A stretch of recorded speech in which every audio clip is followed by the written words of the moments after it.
Bonjour et bienvenue, attention la peinture est encore fraîche, on n'a pas encore fini les travaux, mais je suis bien dans le nouveau décor de Fresh News. On a encore besoin de quelques jours pour terminer, mais vous avez compris, c'est le 600e numéro de Fresh News. Merci d'être toujours là, nous sommes le mercredi 5 février 2014, c'est parti pour les news. This is funky fresh. This is funky fresh. Pick up on a mustard pack and grab your dab with cheese and fries.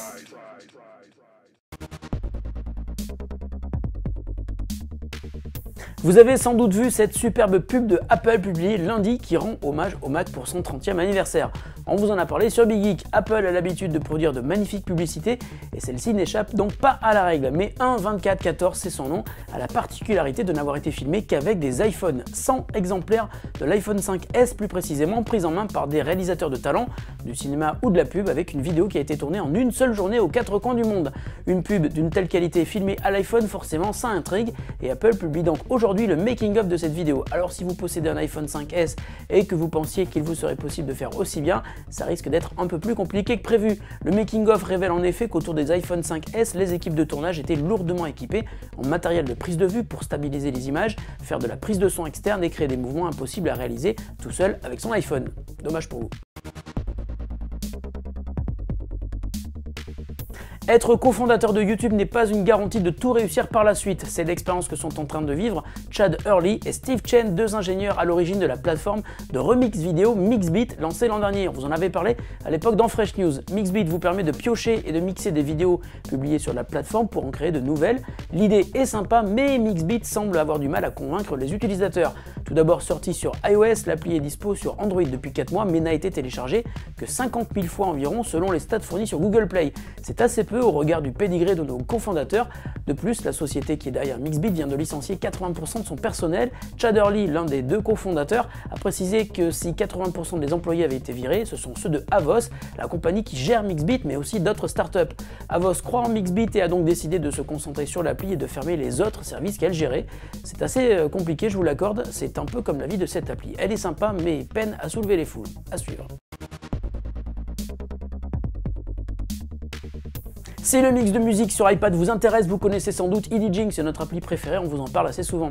Un nouvel acteur est désormais présent sur l'App Store, Pacemaker. C'est une application pour mixer sur iPad et qui a pour principal avantage de se connecter à Spotify pour profiter des millions de morceaux qui y sont disponibles. Seule condition, évidemment, posséder un compte premium Spotify. À partir de là, à vous les joies du mix. Mais Pacemaker saura aussi se débrouiller avec les morceaux issus de votre bibliothèque iTunes. Pacemaker propose toute une palette d'effets que vous allez pouvoir utiliser du bout des doigts, reverb, loop, beat skip, etc. Mais attention, si l'appli est gratuite, tous les effets sont payants, c'est un peu dommage. Pacemaker est dispo sur iPad et sur BlackBerry, mais pas sur Android, drôle de choix. En tout cas, l'appli est gratuite et vous pourrez donc la tester dès maintenant si vous possédez un iPad ou un BlackBerry.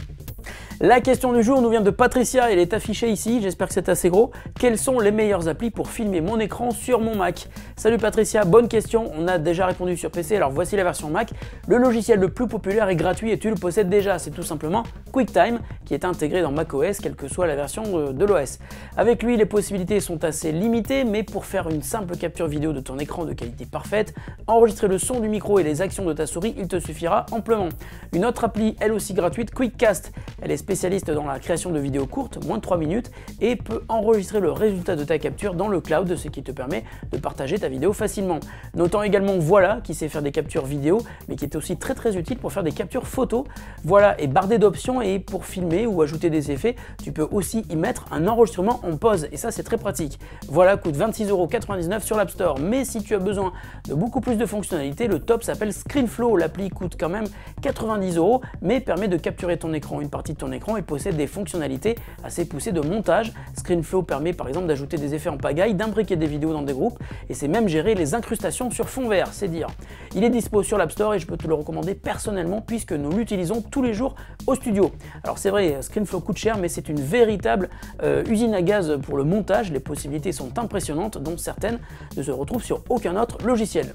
Et voilà, Fresh News numéro 600, c'est fini. N'oubliez pas de nous laisser des commentaires pour nous dire ce que vous en pensez.